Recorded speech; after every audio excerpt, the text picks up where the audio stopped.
అది మన జీవితాల్లో నా జీవితంలో ప్రవేశించి నన్ను పక్కతో పట్టించి వాడి ఐడియాస్ నా మీద రుద్దాలని ట్రై చేస్తాను. దేవుడు ఎప్పుడైతే ఆయన ప్రణాళిక చెప్పిన కాకుండా నా సొంత ప్రణాళిక చెప్పి నడవాలనుకుంటాను. So when we come to the idea that God has better plans for me than I have for myself, that is a good thing. మన జీవితంలో ఎప్పుడైతే మన ఆలోచనల కంటే మన పట్ల దేవుడికి ఉన్న ఆలోచనలు గొప్పవని మనం ఎదుగుతామో అది నిజమైన మంచి నడవడి. The truth of the matter in Jeremiah 29:11 is God, who created everything, wants to prosper me, not to harm me. If I truly believe what Jeremiah writes about God's word to me, why should I worry? ఈ 29:11 ఏం చెప్తుందంటే అసలుగా దేవుడు మన పట్ల ఉన్నాడు, మన గురించి ఆలోచిస్తున్నప్పుడు మనం దేని గురించి చింతపడాలి? ఆ నమ్మకంతో భారం ఆయన మీద చేసి మన విశ్వాసంతో ఈ వాక్యాన్ని జ్ఞాపకం చేసుకొని మనం ఎప్పుడు మన జీవితంలో ముందుకు వెళ్ళాలి. So if we truly get into the word and then know it deep in our heart, we can understand the bright future that God has for each and every one of us. మనం దేవుడి వాక్యాన్ని ఎప్పుడైతే మన హృదయంలో భద్రపరుచుకుంటామో అప్పుడు మనకి నిజంగా దేవుడు మన పట్ల ఉన్న గొప్ప ప్రణాళిక ఏంటో అప్పుడు అర్థమవుతుంది. వాక్యం ఉన్నప్పుడే మనకి ఆ ప్రణాళిక అర్థమవుతుంది. It may not look like what we thought our future would be, but it's filled with treasures. మనం అది వాక్యం అంటే మన ఏదో మన ఆలోచనలు మన మాటలు చెప్పుడు చాలు, కానీ అదొక నిధి, ఒక ఘన నిధి లాంటిది వాక్యం ఉంది. It may not be filled with worldly treasures, but it will be completely filled with heavenly treasures. మనకి ఆ దేవుని మార్గము లేదంటే దేవుని వాక్యము మనకి లోకంలోని గొప్ప ధన నిధులు లేదంటే డబ్బు ఇవ్వకపోవచ్చు, కానీ మన హృదయంలో పరలోకంలో మనకి అధికమైన నిధులు మనకి దానివల్ల వాక్యం వల్ల వస్తాయి. If we learn this principle and keep it deep in our heart and learn to keep those ways that Jesus has taught us, ఎప్పుడైతే మనం వాక్యాన్ని హృదయంలో భద్రపరుచుకుంటామో, ఎప్పుడైతే యేసుక్రీస్తు వారి యొక్క మార్గంలో నడుస్తామో, everything will start to fall in line with what Jesus intended our lives to look like. అటువంటి సమయంలో ప్రభువారు మన పట్ల ఏది అయితే ఆలోచన కలిగి ఉన్నారో, మన పట్ల ఏ నిర్ణయం కలిగి ఉన్నారో అన్నీ సమకూడి జరుగుతాయి. ఎప్పుడు వాక్యాన్ని మనం హృదయంలో భద్రపరుచుకొని ఆయన మార్గంలో మనం నడిచినప్పుడు ప్రతిదీ మన జీవితంలో ఆయన ప్రణాళిక చొప్పున అన్నీ సమకూడి జరుగుతాయి. So our plans start to fall in line with what God's plans are. They no longer look different. అప్పుడు అటువంటి సమయంలో వాక్యం మనలో ఉన్నప్పుడు మన ఆలోచనలు దేవుని ఆలోచనలు రెండు ఒకటై మనం ఆయన మార్గంలో నడుస్తాం. So my prayer would be, and I would hope that it would be your prayer also, నా ప్రార్థన మీ ప్రార్థన ఏంటంటే that God would live, that each of us would pray together, that our lives will become exactly what God wants for us. మన ప్రార్థన ఎప్పుడు ఏముండాలంటే దేవుడు మన పట్ల ఏ నిర్ణయం అయితే కలిగి ఉన్నారో, ఏ ప్రణాళిక అయితే కలిగి ఉన్నారో మన పట్ల అది నెరవేరాలని నేను మీ కొరకు ప్రార్థిస్తాను, మీరు కూడా మీ అందరి కొరకు ప్రార్థిస్తాను. To be so confident in our walk with the Lord, మనం ఒక దృఢ నిశ్చయంతో దేవుని మార్గంలో నడుద్దాం.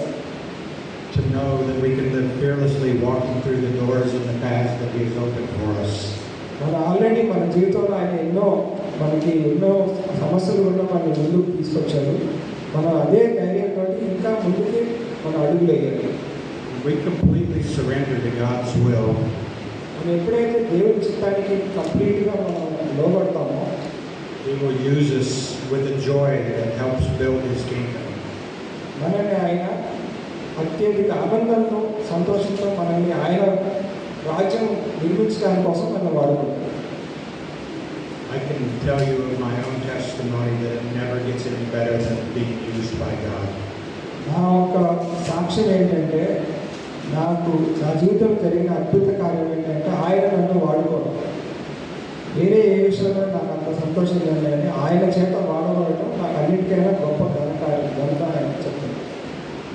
joy of my life journey of coming to India for 39 years నాకు భారతదేశం గత 39 ఏళ్ళుగా వస్తున్నందుకు నాకు ఎంతో ఆనందంగా ఉంది.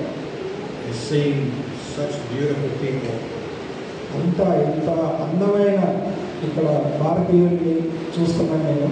చాలా సంతోషంగా ఉంది నాకు. that may look different than me, but we were all made in the same image of God. మనందరం కూడా నేను తెల్లతో ఉండొచ్చు, మీకు వేరే కలర్ ఉండొచ్చు, కానీ మనందరం దేవుని యొక్క రూపంలో మనందరం నిర్మించబడి ఉన్నాము. అది దేవుని యొక్క ప్రేమ. So when we become surrendered and still, కాబట్టి మన అంత ప్రేమ ఉన్న దేవుడికి మనం లోపడాలి. we experience that joy, knowing that our treasure is not here on earth, but it is truly in heaven. మనకి ఎప్పుడైతే మన ఆస్తి అంత పరలోకంలో ఉందని మనం తెలుసుకుంటామో అప్పుడు నిజంగా మనకి చాలా సంతోషమైన జీవితం జీవిస్తాం. ఈ భూమి మీద ఎలాగోనా పర్లేదు, కానీ మన తండ్రి దగ్గర మనకి అంత ధనం, ఆయన మన కోసం ఏర్పరిచిన ధనాన్ని గుర్తు చేసుకొని అప్పుడు ఇక్కడ ఉన్న అన్ని సమస్యలు మర్చిపోయి ఆయన గురించి ఎదురు చూస్తామని ఆయన జీవితంలో అదే నేర్చుకున్నాడంటే మనం కూడా అదే నేర్చుకోవాలి. So when our hearts they shape the same purpose as our mind, మన హృదయం మన ఆలోచనలు ఒకటే రీతిగా పనిచేసినప్పుడు, and we truly surrender to the Lord's leading, and ఎప్పుడైతే మనం దేవుడు నడిపింపుకు కంప్లీట్గా మనం లోపడతామో, in the midst of our hardest and worst circumstances, మనకున్న ఇరుకులు, ఇబ్బందులు, బాధల నుంచి కూడా మనం ఎప్పుడైతే ఆయనకు లోపడతామో God promises He will give us joy. దేవుడు మనకు వాగ్దానం చేస్తున్నాడు, మనందరికీ అధికమైన సంతోషం ఆయన ఇస్తారు లోబడినప్పుడు. God said we will have joy in the suffering, and even though I can't experience your suffering, there is suffering in all of us. దేవుడు మనకి ఎన్ని బాధలు, ఎన్ని సమస్యలు ఉన్నా, నీకు ఈ సమస్యలు ఏంటో నాకు తెలియకపోయినా కూడా నాకు తెలిసింది ఒకటే, మన సమస్యలు కూడా నడిపించేవాడు దేవుడే, మనకి అత్యధికమైన సంతోషం ఇచ్చేవాడు కూడా దేవుడే.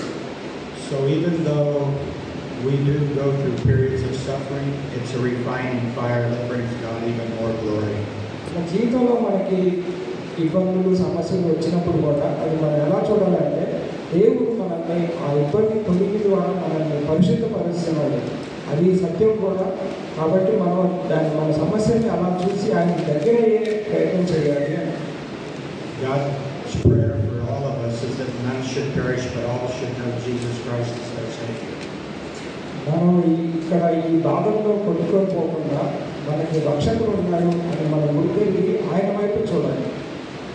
So that's the driving force behind agreeing to be allowed to be used by God in suffering as well as in joy that comes from good situations.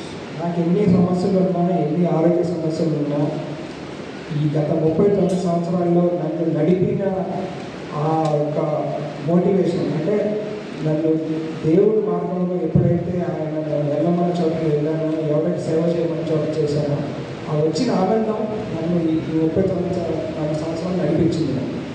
In the hard times, my confession to you is I tell God that I've had enough joy for one day.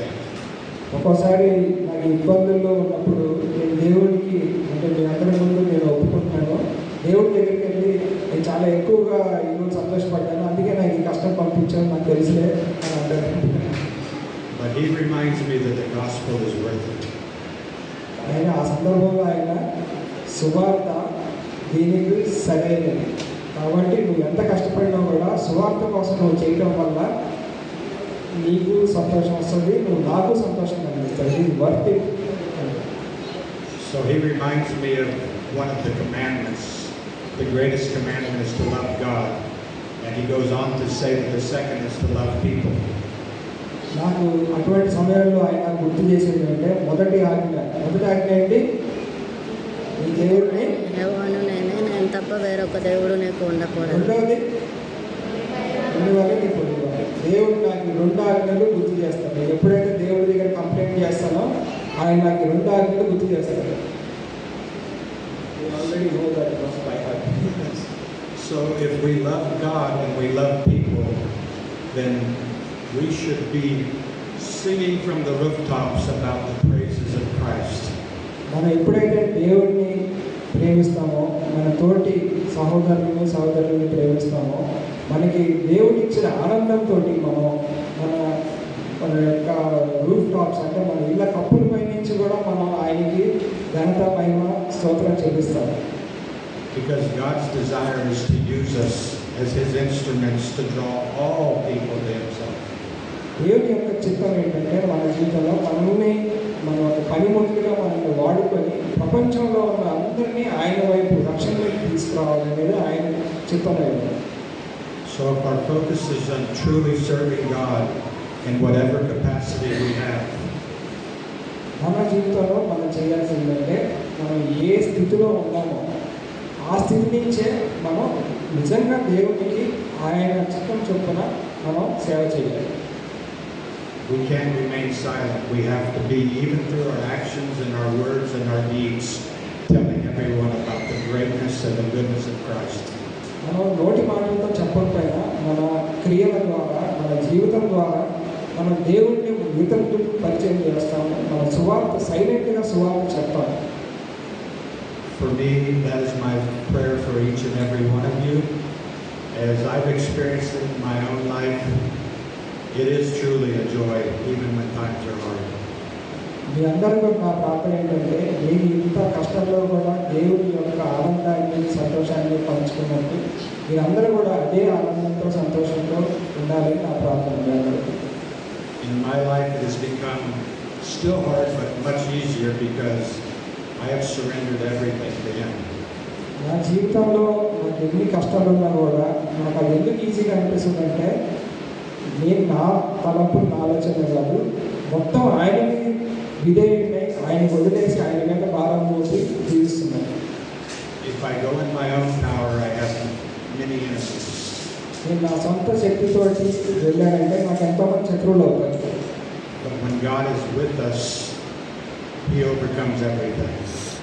ఎప్పుడైతే మనం దేవునికి లోబడి ఆయన తోటి మనం నడుస్తామో సమస్తము ఆయన మన గురించి ఏర్పాటు చేస్తారు. రోమీలు 8:2 రాసుకుంటారు కదా, ఏంటది? ఆయన ప్రేమించే వారి కోసం అన్ని సమస్తము సమకూడి జరుగుతుంది. అది. So my prayer again is that you will be yielded, abandoned, and still wait for the Lord to lead us in the paths. Prayer ఏంటంటే మీ అందరి గురించి మనం ఎంత కష్టంలో ఉన్నా, ఎంత నష్టంలో ఉన్నా, మనం అందరూ వదిలేసినా కూడా దేవుడు మనం వదిలేదు కాబట్టి ఆయన వైపు చూద్దాం. So when we go with that strength in the Lord, whoever is against us, we know that we can stand against them. అటువంటి శక్తితో మనం ఉన్నప్పుడు మనకి ఇంకా ఎదురే లేదు. మనం ఎవరో ఆపలేదు దేవుని పని. All praise to Jesus. సమస్త మహిమ యేసు నామమున. ఆమేన్.